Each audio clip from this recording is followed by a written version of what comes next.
जाती है और आदरणीय डॉक्टर कुमार विश्वास जी ने इस शब्द को साध लिया। मैं आदरणीय डॉक्टर कुमार विश्वास जी के साथ मैं आवाज देता हूं हमारे विदिशा के लोकप्रिय विधायक माननीय मुकेश। चीन के कमांडर की जितनी हाइट होती है ना, हिंदुस्तानी सैनिक का उतना छाती का नाप होता है।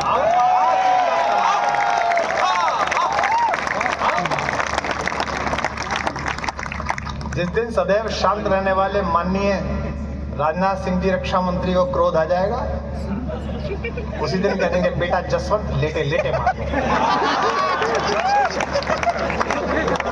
चीन फीन का तनाव। ऐसे बच्चे कितनी अच्छी कविता पढ़ी, और पाकिस्तान पे कविता पढ़ते थे इतनी लंबी लंबी, वीर रस के कवि।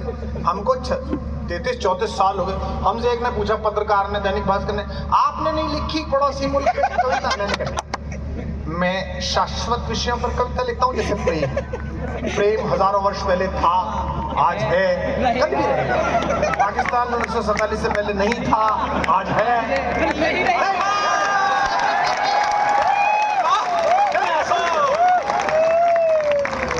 ऐसा नहीं कह रहा, सब देश रहने चाहिए। और प्रहलाद जी, कई बार मैं सोचता हूँ ये दिल्ली में जो दो बैठे हैं, इनके रहते पता नहीं कुछ क्या हो जा। इनको कुछ करना थोड़ी है। इनको तो रात को 8 बजे टीवी पे आके यही कहना कि भाई और बहनों, आज रात 12 बजे के बाद नोएडा की सीमाएं लाहौर तक की जाती हैं। आपने कविता लिख ली, उधर विषय निबट गया। अब ये बैठे कविता की एक जमाने में था, हमने लिखी। और देखो आनंद का विषय, हमारा पड़ोसी देश परमानंद का विषय। 8,000 करोड़ रुपए खर्च करके वर्ल्ड कप कराया।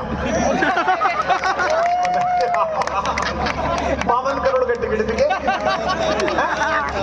ये पहला दूल्हा था जो अपनी बारात में खुद नहीं था।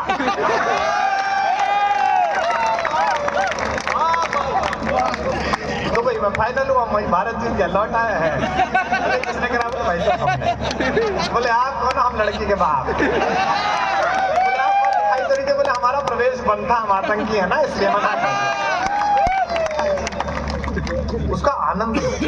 जब सर्जिकल स्ट्राइक हुई, भारत के वीर जवानों ने, हमारी माँ बैठी, इसने अपना बेटा दिया है कि लाला देश ताली बजा रहा, बीच में मुंह मत दे।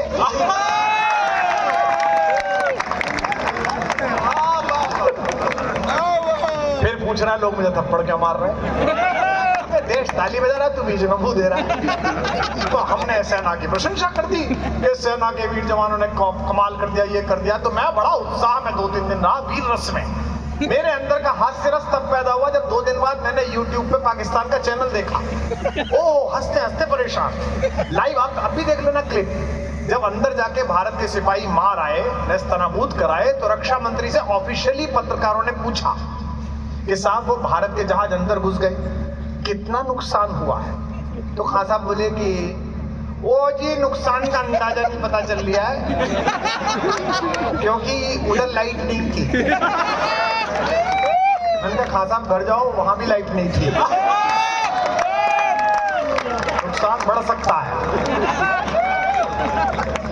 पार्लियामेंट देखो उनकी क्या आनंद आता है। इनके तो आता ही है, हमारे यहाँ तो वहां भी आनंद आता है। जब सर्जिकल स्ट्राइक हुई तो पार्लियामेंट में सरकार को घेर लिया। तो वहां के नेता, एक नेता हैं बिलावल भुट्टो, उनके यहाँ भी हैं। कोई बात नहीं, कल समझ में आएगी, कोई जल्दी नहीं। तो बिलावल भुट्टो ने कहा कि वो भी बाहर से पढ़ के आए। तो बिलावल भुट्टो ने कहा कि हमला कैसे हो गया, अंदर लोग कैसे घुस गए, रडारें कहाँ थी? तो रक्षा मंत्री बोले कि वो साहब रडार टाइम पे काम नहीं कर रहे थे। मैंने कहा बेटा चाइना से माल लेगा, इसलिए इन छोटे मोटे विषयों पर कविता मत लिखा करो, बड़े विषय पर। आइए मैं कुछ पंक्तियां वो सुनाता हूं जो मैं सुनाना। मगर धरती की बेचैनी को बस बादल समझता है। मैं तुझसे दूर कैसा हूँ, तू मुझसे दूर कैसी है, ये तेरा दिल समझता है या मेरा दिल समझता है।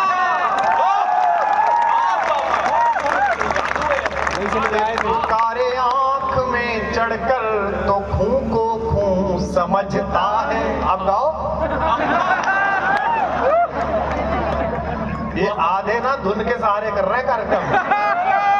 हमारे यहाँ जब मैं पढ़ता था स्कूल में, 6ठी क्लास में एक लड़का था बहुत बदमाश, बाद में विधायक बन गया था। तुम लोग गलत बात में हंसते हो। ये दोनों बातें अलग अलग, कि बदमाश था विधायक बन गया, ये दोनों सूचना अलग अलग है। तो वो राधे श्याम पढ़ता था, तो हमारे मैथमेटिक्स के गुरुजी क्लास में आए।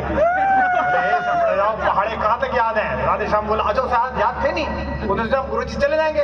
बोले गुरुजी 15 तक याद है। गुरुजी बोले अच्छा राधे श्याम 13 का सुनाओ। तो राधे श्याम खड़ा हुआ, बोला 13 एकम 13, 13 दूनी 26, 13 दिया हूँ 13।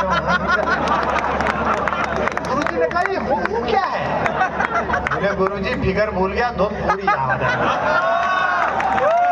तो इनमें से आधों को तो धुन याद है, लेकिन बिना जिनको याद हो वो गाओ कि मोहब्बत ये कि एहसास।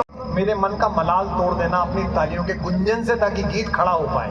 कि है नमन उनको कि जो इस देह को अमरत्व देकर। मुंबई के एक फिल्म स्टार की तीसरी शादी से पैदा हुए दूसरे बच्चे के सब तुम्हें करतब पता है, लेकिन मैं पूछूं मेजर शैतान सिंह नाम याद है? नहीं। मेजर होशियार सिंह त्यागी नाम याद है? कुछ को याद है।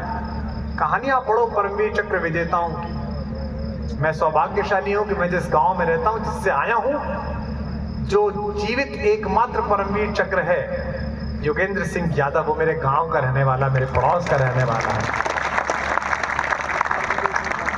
इतनी सरलता से कह देते हैं कि योगेंद्र भाई 24। कितनी योगेंद्र भैया कितनी गोली लगी? भैया 24। हाजमोला नहीं खा सकते।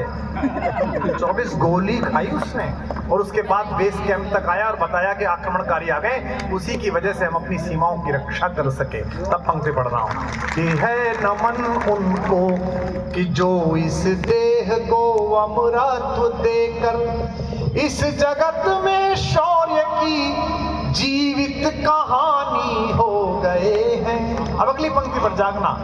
है नमन उनको कि जिनके सामने बौना हिमालय।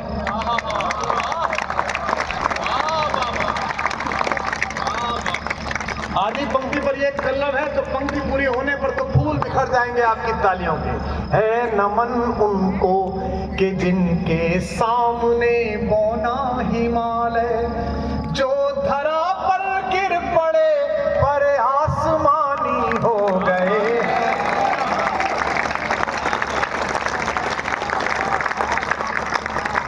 है नमन उनको कि जिनके सामने बौना हिमालय।